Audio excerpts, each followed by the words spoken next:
जय हिंद दोस्तों, स्वागत है आपका आपके अपने चैनल स्टडी ब्लास्टर पर। और मेरा नाम है दिनेश आर्य। रेलवे ग्रुप डी के बहुत सारे एस्पिरेंट का ये सवाल आ रहा है कि आखिर हमारा नॉर्मलाइजेशन होगा या फिर नहीं होगा, और यदि नॉर्मलाइजेशन होगा तो कितने मार्क्स यहाँ पर इंक्रीज होंगे, और ये जो परसेंटाइल बेस्ड जो नॉर्मलाइजेशन होने वाला है इसके अंदर किस तरह से ये फॉर्मूला सेट किया जाता है, किस तरह से यहाँ पर मार्क्स बढ़ते हैं। मैं आपके जो मार्क्स आ रहे हैं, आपका जो रॉ मार्क्स आ रहा है उसको यहाँ पर आधार बनाकर पूरा का पूरा फॉर्मूला आपको समझाऊंगा इस वीडियो के अंदर, और पूरा ऑफिशियल डेटा आपको दिखाऊंगा कि यहाँ पर आपका नॉर्मलाइजेशन किस तरह से होने वाला है। तो यहाँ देख लीजिए, ये नोटिस है और ये कॉरिगेंडम एंड अमेंडमेंट नोटिस है रेलवे का, जो कि आप रेलवे ने यहाँ पर जारी किया था आपका 12/8/2022 को, यानी कि 12 अगस्त 2022 को ये जारी किया गया था। कॉरिगेंडम और अमेंडमेंट आपको पता है क्या होता है। कॉरिगेंडम का मतलब होता है जब यहाँ पर पुराने किसी नोटिस के अंदर कोई चेंजिंग की जाती है तो उसे कॉरिगेंडम कहा जाता है, और अमेंडमेंट आपको पता ही है संशोधन यहाँ पर किया जाता है, कुछ नई चीज़ यहाँ ऐड की जाती है तो उसे यहाँ पर अमेंडमेंट कहा जाता है।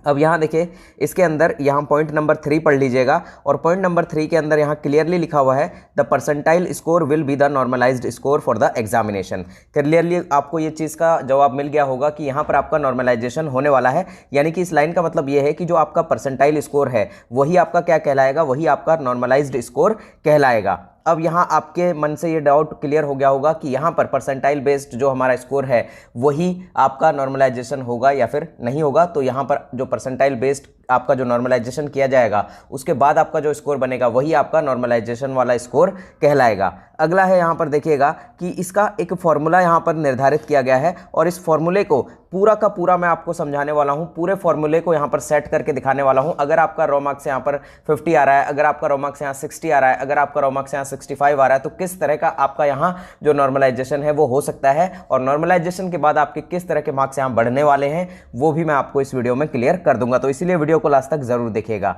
तो यहां देखिए, फॉर्मूले के अंदर क्या बताया गया है कि number of candidates appeared in the shift with raw score equal to और लेस देन द कैंडिडेट। अब यहां देखिए, ऊपर आपको क्या लिखना है कि किसी भी शिफ्ट में कुल उपस्थित कैंडिडेट्स लिखने हैं जिनका रॉ स्कोर उस कैंडिडेट के बराबर या फिर उससे कम हो, यानी कि जिस भी कैंडिडेट का हम रॉ स्कोर निकाल रहे हैं, यहां पर परसेंटाइल स्कोर निकाल रहे हैं, उस कैंडिडेट के बराबर या फिर उससे कम स्कोर पाने वाले कितने कैंडिडेट्स हैं उनका नंबर यहां ऊपर लिखा जाएगा, और नीचे लिखा जाएगा कि उस शिफ्ट के अंदर टोटल कितनी अटेंडेंस थी, यानी कि उस शिफ्ट में टोटल कितने यहां पर कैंडिडेट उपस्थित हुए थे, और इसको मल्टीप्लाई कर देना है आपका 100 से। तो ये यहां पर ये बात तो आपको समझ में आ गई कि फॉर्मूले में क्या चीजें कैसे रखनी है। तो यहां पर जो आपका नॉर्मलाइजेशन होने वाला है वो यहां पर बहुत सारे फैक्टर्स पर डिपेंड करेगा। यहां पर डिपेंड करेगा कि आपकी शिफ्ट, यहां पर आपकी शिफ्ट के अंदर टोटल कैंडिडेट कितने थे, पहली तो ये बात आपकी डिपेंड करेगी। दूसरी बात ये डिपेंड करेगी कि आपका रॉ मार्क्स कितना आ रहा है, और तीसरी बात ये डिपेंड करेगी कि आपसे ज्यादा मार्क्स पाने वाले कैंडिडेट कितने हैं। चौथी बात यह डिपेंड करेगी कि आपसे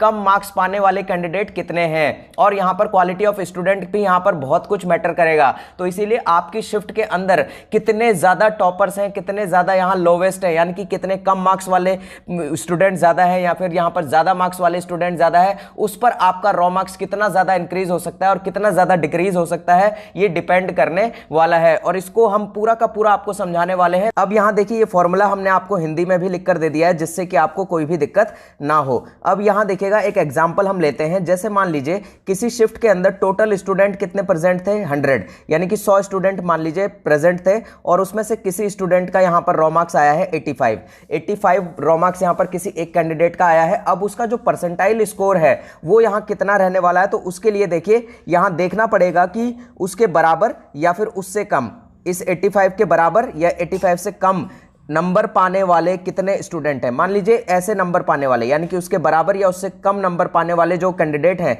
उनकी संख्या यहां पर 90 है। तो उसका रॉ मार्क्स कैसे निकलेगा, तो यहां देखिए ऊपर हमने रख दिया, यानी कि उसके बराबर और उससे कम मार्क्स पाने वाले नंबर कितने हो गए, कितने कैंडिडेट हो गए, 90 हो गए, और नीचे यहां पर टोटल स्टूडेंट कितने हो गए, 100 हो गए, और इसको मल्टीप्लाई कर दिया 100 से, यानी कि यहां पर इस कैंडिडेट का जो यहां रॉ मार्क्स आएगा, जो परसेंटाइल स्कोर आएगा वो कितना आ जाएगा यहां पर 90% जो यहां पर परसेंटाइल स्कोर आया है यही उसका यहां पर अब कहलाएगा परसेंटाइल स्कोर यहां पर कहलाएगा। अब यहां पर देखिए एक और कैंडिडेट की बात कर लेते हैं। मान लीजिए कोई कैंडिडेट ऐसा है जिसके कि यहां पर रॉ मार्क्स आ रहा था 60, कितना आ रहा था 60, तो यहां पर इस रॉ मार्क्स 60 वाले कैंडिडेट से कम या उसके बराबर नंबर लाने वाले कैंडिडेट की संख्या मान लीजिए 80 है। तो अब इसका जो परसेंटाइल स्कोर होने वाला है वो कितना होने वाला है, तो यहां पर देखिए ऊपर क्या है, यहां पर इसके बराबर या इससे कम स्कोर करने वाले जो कैंडिडेट की संख्या है वो है 80 और नीचे टोटल कैंडिडेट कितने हैं 100 और यहां मल्टीप्लाई कर लेते हैं 100 से, तो 100 से 100 और यहां पर देखिए 60 नंबर लाने वाला कैंडिडेट कहां पहुंच गया, यहां पर नॉर्मलाइजेशन के परसेंटाइल बेस्ड के बाद 80 परसेंटाइल बेस्ड पर पहुंच गया, यानी कि 80% यानी कि 80 मार्क्स उसके हो गए यहां पर परसेंटाइल बेस्ड नॉर्मलाइजेशन के बाद।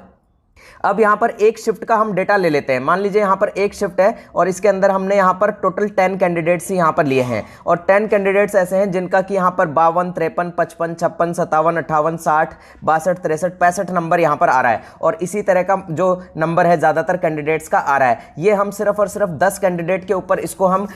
मार्क करेंगे, यानी कि 10 कैंडिडेट का डेटा ही ये हमारे पास है। तो टोटल यहां पर कैंडिडेट कितने हैं जो कि प्रेजेंट थे, वो 10 थे। अब देखिएगा, अब हम आपको इसमें समझाएंगे कि यहां पर देखिएगा अगर किसी कैंडिडेट का रॉ मार्क मान लीजिए 57 आ रहा है, यहां पर कितना आ रहा है किसी कैंडिडेट का, टोटल कैंडिडेट यहां पर प्रेजेंट कितने हो गए 10 हो गए और किसी कैंडिडेट का यहां रॉ मार्क आ रहा है 57। तो यहां देखिए 57 और 57 से कम वाले कितने कैंडिडेट है, 1 2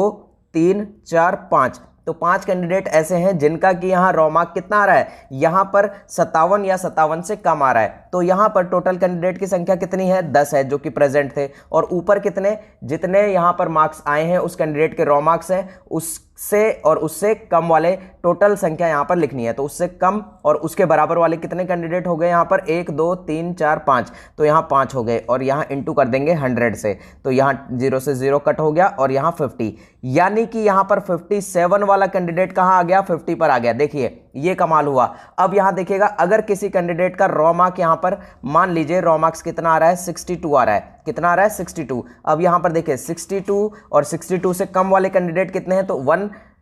2 3 4 5 6 7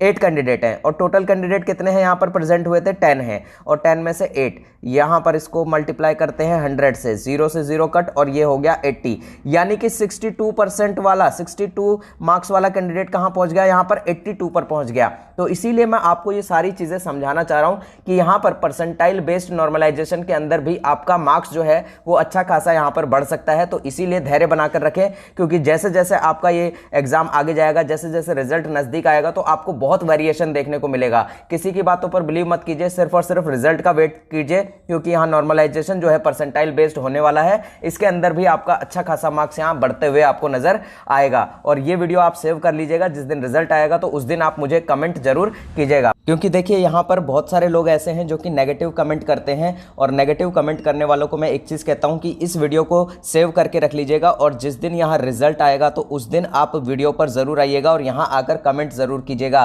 कि हमने आपको क्या बात बोली थी। और ये बात जो है कि नॉर्मलाइजेशन के अंदर भी आपके यहां पर मार्क्स जो है आपको अच्छे खासे बढ़ते हुए नजर आएंगे। हाँ, हम इतना कह सकते हैं कि पिछली बार जैसे 30 से 40 नंबर बढ़ गए थे, इतने मार्क्स नहीं बढ़ेंगे, लेकिन आपको इस बार भी अच्छा खासा नॉर्मलाइजेशन देखने को मिलेगा। अगर आपकी शिफ्ट यहां हार्ड थी, यानी कि आपकी शिफ्ट में यहां पर जो है टॉप स्कोर करने वाले कैंडिडेट यहां कम थे और यहां आपसे कम जो स्कोर पाने वाले कैंडिडेट ज्यादा होंगे, तो बेशक ये है कि आपको यहां पर अच्छा खासा यहां पर नॉर्मलाइजेशन का फायदा मिलने वाला है। जितने कम आपसे नंबर पाने वाले स्टूडेंट होंगे उतना ज्यादा यहां पर आपको फायदा देखने को मिलेगा। तो ये सारी चीजें थी नॉर्मलाइजेशन को लेकर जो कि आपके मन में काफी सारे डाउट बने हुए थे। अगर वीडियो पसंद आ गया हो तो लाइक करके चले जाइएगा और चैनल सब्सक्राइब नहीं किया हो तो चैनल को सब्सक्राइब कर लीजिएगा। तो मिलते हैं अगले वीडियो में, तब तक के लिए जय हिंद, जय भारत।